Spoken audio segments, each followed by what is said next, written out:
Good afternoon, everyone. This is a sad time. I will do my best to make it a little brighter. I don't know if you know, did I say my name again a little bit? You gotta hold it closer. We can't quite hear you. Can you hear me? I hear me now. I don't like what I'm doing. I thought you were born with a microphone. I am born with a microphone. I have a radio program all over the country. But this is not about me. It's about, our friend. I had I had difficulty reading his name because I didn't know him that well. But I knew Margaret, and she would come years and years and years. I met her at the eyeglass store in, where was it? In Costco. Costco, right. Yeah. I've been to several. And she Hold up the mic. she came many years to solve a problem. And I know all about that. I want to go to the brighter side. Okay. I just want to start off with a few things. I didn't know you were Jewish. And that him too, that you found each other. You had a little rough way with him, but everything got better, didn't it? She used to come to my talks over and over and over again. Many years, always holding the microphone, so that's why she's very sensitive to me holding this microphone. Yeah. I don't want to make this too solemn, but I got to know Stuart. I got to know him only after many years of her coming to my talks of the Sunday morning. And it took a long time for her to see what part you played, right? And had I known, and had you been closer to him and to me, I want to share this with everyone because this is very important. It's something he died from something that almost killed me.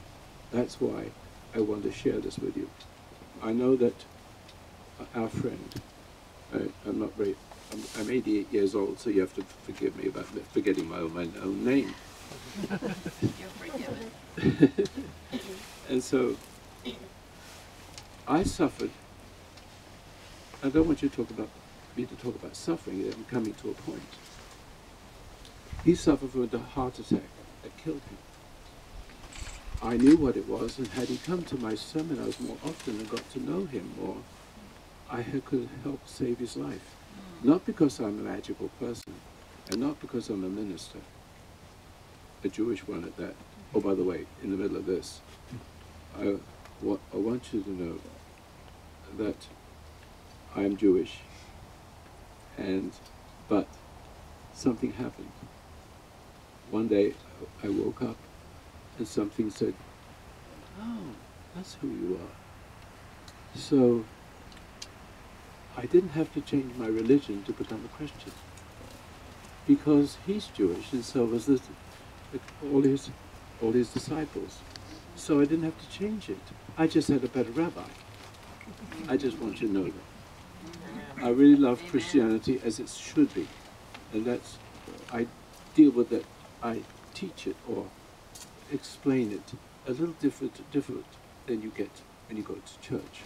So that was the difference that's been holding me back over the years, that you don't see me as a Christian. I am. In that sense, to me that's more beautiful, because salvation is from the Jews, so I understand. And so, where was I? We were going to talk about the Jewish casket. No, not yet. Okay. The heart. I like to make this heart. Okay. Yes, all right. So let me get back to the point, which is very important, that you be close to each other, which you weren't for a while, correct? Because had you been worked close together and gotten closer to me, you know what I suffered. For many years, doctors, they do not know what they're doing most of the time. I almost died 3 times from what her husband did. So I knew all about it. It took me all these years. I want you to know, if Stuart was here, please God, I'm speaking for him. he didn't need to die. It's not your fault, you understand?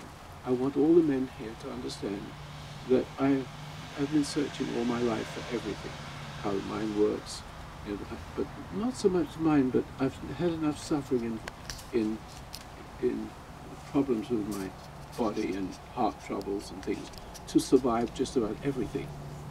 And but the thing that came up just recently with your husband is something that all the men need to understand.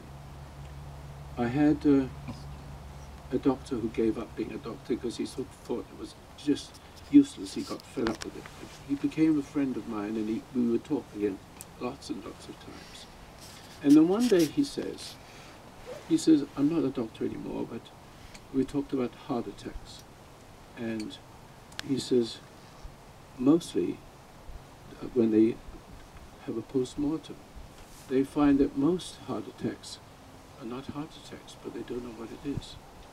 And it took many, many, many, many years for me to understand what your husband died from, which you need to understand. How many people take antibiotics?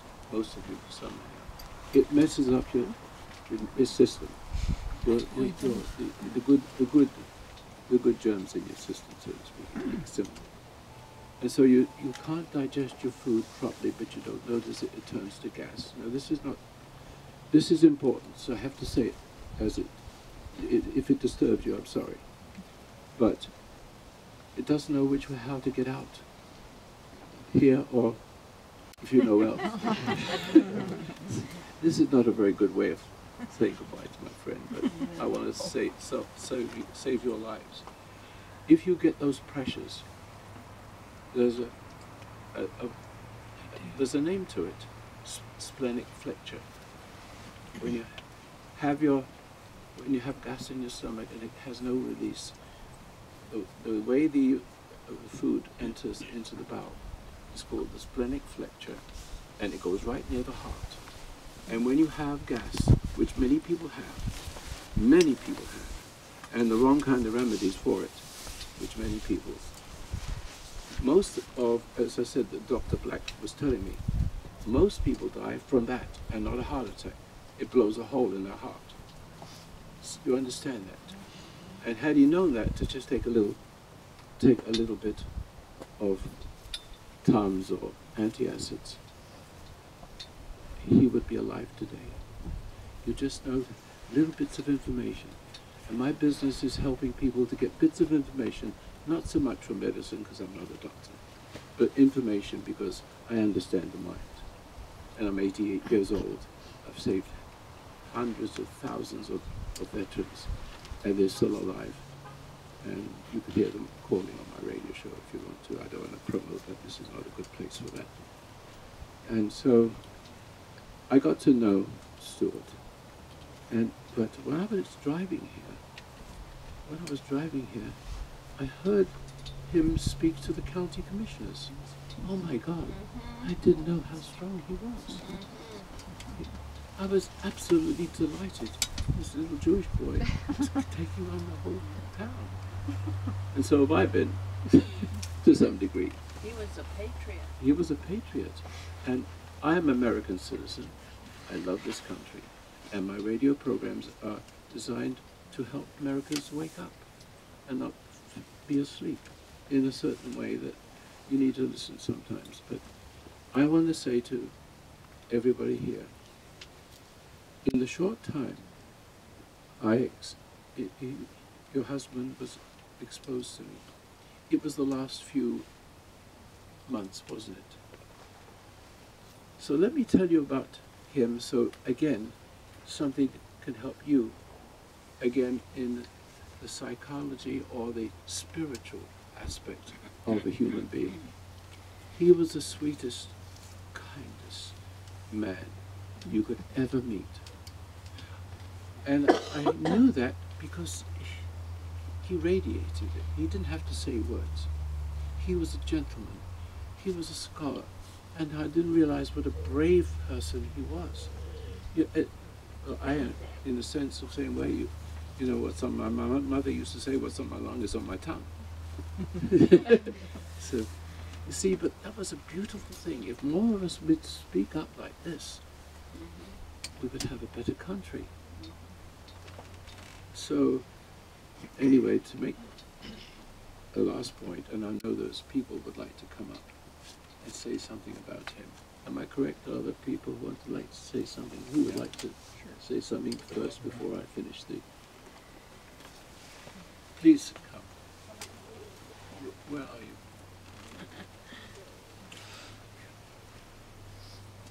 Here. You speak up. Oh, okay, thank you. Just talk right into the mic. Thank you. Listen, I've been here for 5 years, but I got to know, if I don't get emotional, got to know Stuart through Brian's group that we meet on Saturday morning at second Saturday, and it's a conservative group. There's a variety of conservatives, but when I think of Stuart, Margaret, I think of as you said, a very, very gentleman. Gentleman, but a gentle man. And he was a patriot beyond all patriots. But what was interesting about Stuart that I found out, that Stuart had a backbone. We can be patriots without backbones, but Stuart was a patriot with a backbone. And what Stuart left me in this world of ours, that went since he left last Saturday, is that we were at that Brian's meeting. Is this on? I guess it is. Okay. Is that he had shared something, because even within conservatives group we have our big disagreements, believe it or not, wide spectrum. But Stuart brought it all back into perspective, Margaret, and this is what I always cherish with Stuart. He said, we have our disagreements, we have our politics that can get really nasty, we have things that can get really out of control, and but what we do have, we have a wonderful community we should fight for. And Margaret, he shared so much how he loved his street. He loved so much what he shared about that street and your neighbors that you have. Like I'm blessed with, what Vivian would say, with our neighbors on our street. And he looked at the good. You know, we go through a lot of things in life where we don't look at the good. But he looked at the glass half full. And that's what I love about Stuart. And if there's anything we can walk away with today, is that with all our gripes and complaints and fighting the good fight, and we all do, you wouldn't be here knowing how Stuart fought the good fight, we can still, at the end of the day, know that the glass is still half full. Thank you. What a delight. Is there anybody else? I'd love to hear more about him, because I didn't get the privilege of knowing him as well as I should. Oh, yes. Good. Thank you. I just have a little more to add about that meeting we were at. You know, Stuart spent his last couple of hours among good friends, and he told us of the work that he was doing to try to help our community, as Judy said, and he left on a very positive note. We gave him high fives on the way out, and we told him how much we loved and appreciated him. And he spent some time with Richard after the meeting, another good friend of his, and I gotta say, you know, if you want to go out of this world loved, you know, go out like Stuart did. So, I hope I do. Thank you. Sweet, sweet. Any more would like to say something? I actually want to learn more. Yes, thank you. Stuart and I worked together on a political campaign recently, and he was a delight to work with. I mean, unfailing in showing up all the time, just cheerful on the phone, dealt with people that were negative in a tremendously, in a great way, and I saw people gravitate towards him. And I had some new faces that showed up, and he very patiently showed them how to work our phone system, and he just really was a delight to work with. And obviously it's a shock to see him go, but I'll tell you, I mean, he was fun to be with.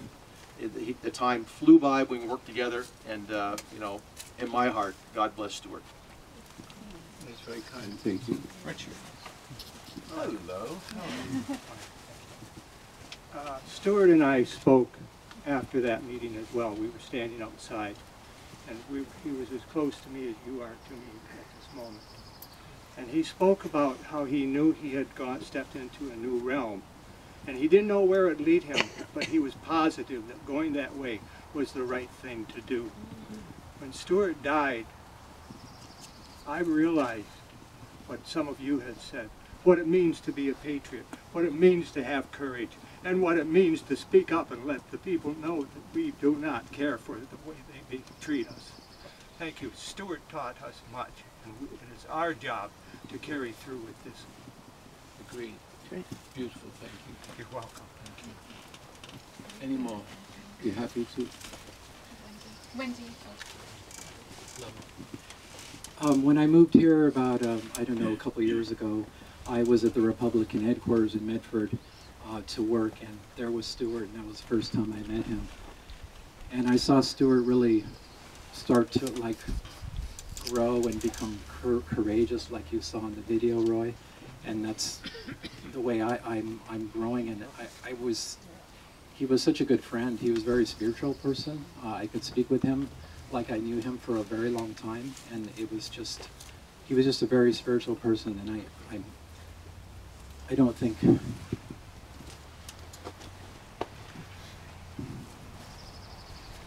Sorry. I just don't think people like that should die so early, because the world needs them.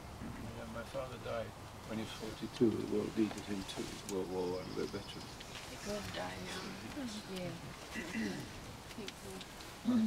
Yes, sir. Thank you. I actually didn't know Stuart real well. I heard him on Bill Meyer's show talk fairly regularly, and always admired what he said. And he lived in Medford and recently moved to Grants Pass, and then I met him about 2 months ago. And it's kind of he's one of those rare people. It's very interesting because I'm very outspoken and conservative and so forth, and I scare a lot of people when I talk about what's happening to America and the direction we're going into, and that we need to do something and stand up. And he was one of the few people that resonated with that immediately. And in my business that I have at the Growers Market, he would come regularly. Almost every Saturday for the past few months, he would come and talk to me for a little bit and stuff like that. And I actually look forward to, I figured he was going to be one of those few people that I could connect with, that had synergy, that when times get difficult, I knew that him and I could work together and do something meaningful. It really does sadden me that somebody of that character that I look forward to actually working with, because I have to say there's very few people that have that certain strength of character that he had. Most people just are scared to stand up and do anything. So he will dearly be Not missed. me. Not you. No way, you can multiply it by about 170 stations. Yeah, Stuart and Margaret are friends of ours, and they're all tenants of ours, and Stuart was going to come over and do some yard work for us. And he was going to come on a Thursday, and on the weekend before that, apparently he thought he got food poisoning, because he called and said, could I postpone Thursday and come another day because I'm not feeling good? And I said, well, what's the matter? And he said, well, I got food poisoning. It's absolutely terrible. It's absolutely awful. And so I said, well, how come you still have food poisoning several days later? And I said, you usually get over that in a day. And so I said, well, no, I'll be okay. I said, why don't you go to the doctor and get it checked out? So no, I'll be fine. So it's a shock. Obviously, I just wish that he'd gone to the doctor, you know. It's a big shock, and I'm really sorry, Margaret. There's something good I want to say. He was a good and gentle, kind man, and we shall miss him. Yeah, thank you. I just, if there's anybody else, I'd be happy to. Yes, yes, please. Yes. Thank you. My name's Leonardo Newmark. Stuart did yard services for us. We're neighbors in Medford.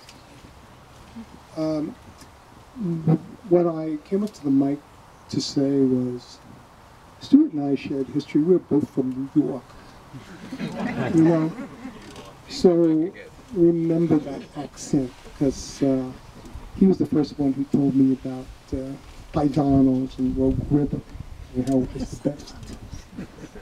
We, two Jewish guys, sharing a love for Italian food, because kosher food really doesn't do it. Anyway, Margaret, I'm so sorry for your loss. And just wanted to do the accent and express sorry. It's all about brothers and Jewish, I understand that. Another fellow. Hello. Hello. Hi, everyone.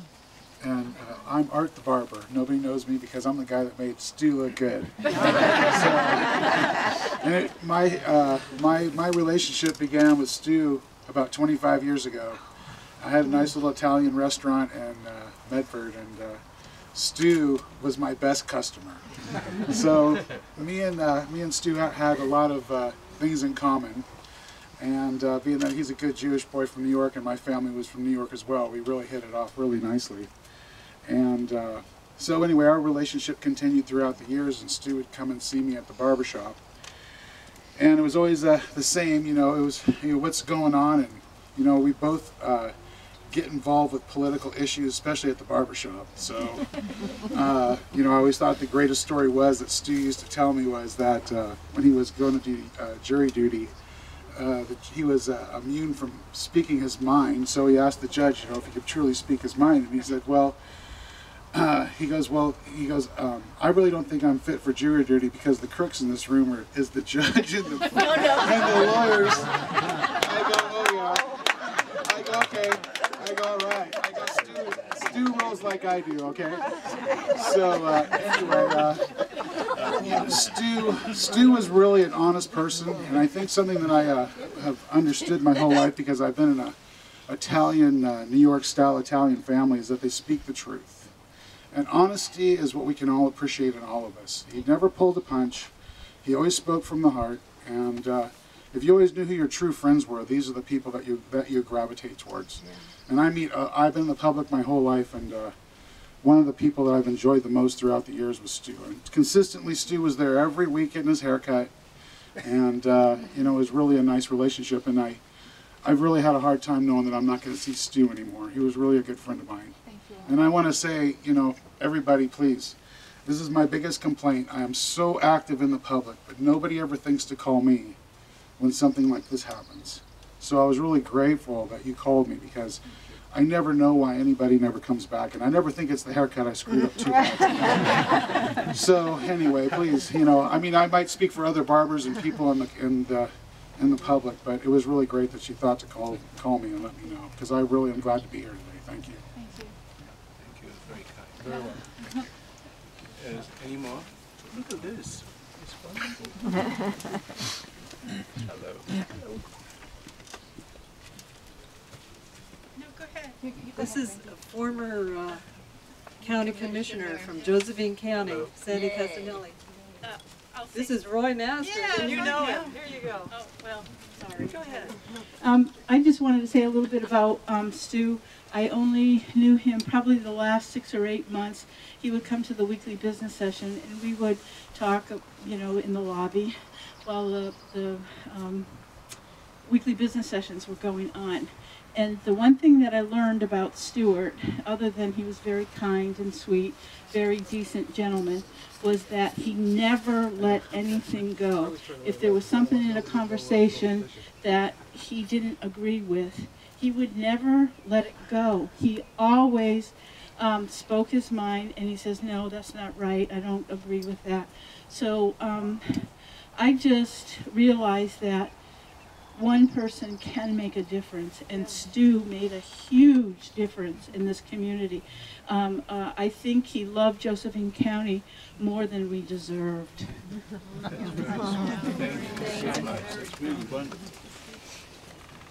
You want to say I do. Do you want to go? We'll just stop fighting over the microphone and get on with it. Let it go. I got to say, everybody. Who are you? I'm Wendy Taylor. Hi, Vivian. Hi, Wendy. Everybody who knew Stuart Sennett took him as their best friend. His super best friend, of course, is Margaret, married 22 years. But the secret best friend that he would love the secret to be out is Roy Masters. Stuart grew up in a crappy life in New York City. As he got older, nothing against his parents, we have parents, but he had the good fortune to live in an apartment building built by Donald J. Trump's father.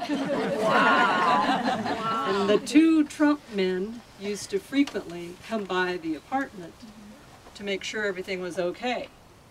So he left that situation and came here because of you, Roy. That was the reason. That's why Margaret came here, all the way from London. And most of us have kept this a closely guarded secret. But pretty much, and there's a lot of people here that are, I have to say, on the other side. You know, they weren't like close to Stuart, but they're here because he stood up and talked straight across. But he cared for you a lot. Like Keith Heck is here, County Commissioner, and I think that's fantastic that you're here, because Stuart came up to that meeting and he talked to you three commissioners. He laid it out, but he did it because he cared for you as much as he does the community. And he doesn't have his voice anymore, but if he was here, he'd tell every one of you, if you have a physical symptom that's a little different, there happens to be somebody in the community who has a nightly radio show every Monday through Friday who's for 55 years has been giving people little hints that could save their lives. A lot of this is kind of like kept under wraps, but it's absolutely the truth, and it applies to my life. If it wasn't for Roy Masters, I'd be in a place like this sooner, a lot of sooner years ago. Thank you. Well, more about Stuart. Yeah. Well, but it is for Stuart because I'm saying that, Ann, because I love Stuart. Well, and he just the week he died, he made the commitment to run for county commissioner. Not against you, Mr. Heck. But he for 30 years that he lived in Medford, he went to all the meetings, years and years of meetings. You people know, I've seen you there. But he grew and grew. He was seeing what it was all about, and then he started to speak up. And he was on a roll, and that's why he moved to Josephine County. He wanted to come, he wanted to bring his wife and build a future for themselves here. And he just started working for the foundation, just yes, his own business. Yes. But he did trimming the foundation's trees. Yes. And things like that. And he would have loved it. It's the first time I actually saw him for a little while more than just a glimpse, you know. I have to say, Marcy's here. She closed down. She has a monthly meeting that Stuart always went to. It's what is it? Not civil defense, but no, it's emergency preparedness, yeah. survival. But there's so many people. She canceled that meeting so that people could come here. Well, the speaker's going to be raining in a minute. We don't want it to rain. I just want to finish off a little bit. I think you'll is it? Come on in. Step forward. Come on in. Come on in. There's plenty of room. Oh, wow. It's raining on you. It must be simple. You're all wet. Well, I want to finish my thoughts now, because I've enjoyed every minute of this. To see a man being a man, we need men in this society, not women men, if you know what I mean. What do you mean? Well, meaning that they are men, they know how to love. I've been married 64 years. I'm a man. Most people would die before we get there. Thank you, Roy. Just kidding. But what I want to say about Stuart, this is what, Margaret, listen to me. See if I'm right. I heard just a little while ago, which I didn't know, that she had a bad life. But that seemed sensible, because it's the hard knocks of suffering that makes a person want to find the truth and to be good, other than being cruel and mean and spiteful, all the rest of it. And so what I saw in him, and this is the reason why you brought him, you was able to bring him over, to put the finishing touches to his beauty, if I may say that. And so, how can I say this? Because it's difficult because you'll see in a minute. When a person has a hard life, especially as a child, they get broken. It's almost hypnotic. I used to be in that business, and I learned that what it was trauma, it was temptation. That's what hypnosis is, and that's when people are destroyed by the cruelty of people around them, and they're born into the culture, meaning born into sin, not born in sin, but born into the culture, and the culture gets hold inside you, and it won't let you go, especially if it's negative. And people add to that. People who are born in the same way add to it, and the compulsions and the anxieties grow, and nothing cures it.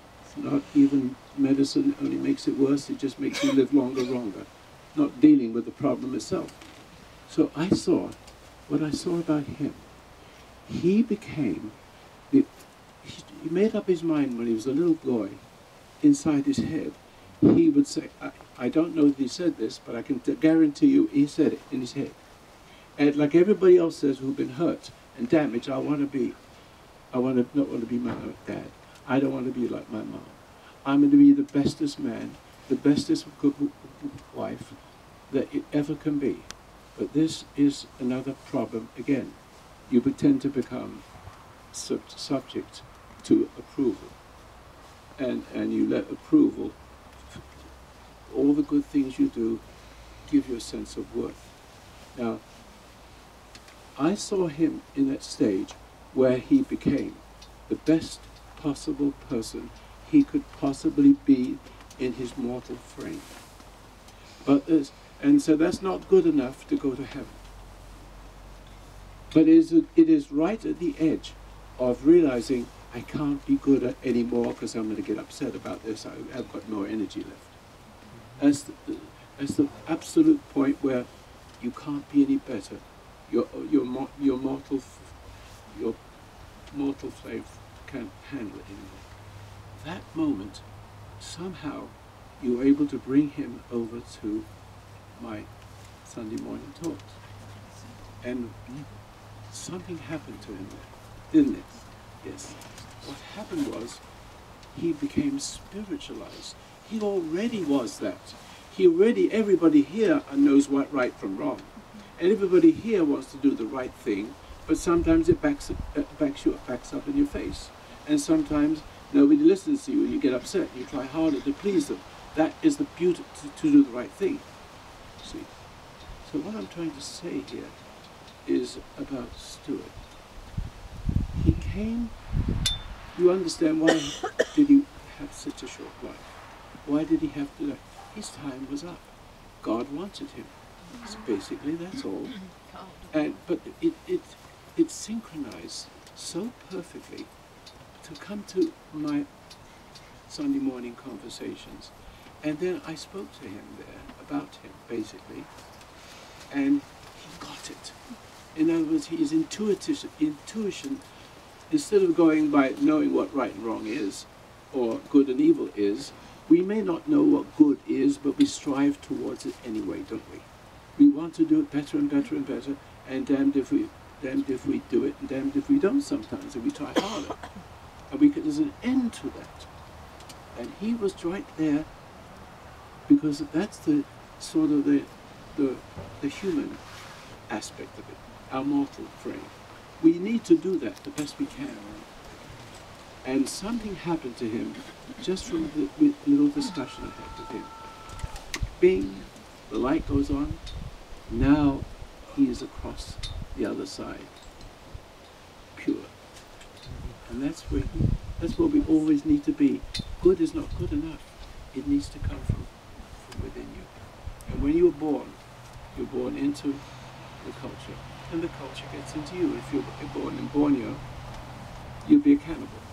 But there's no way that you'll be anything but a cannibal, and if you try to be differently, they'll eat you and put you in the soup pot. The same with Hitler Germany. But America is different.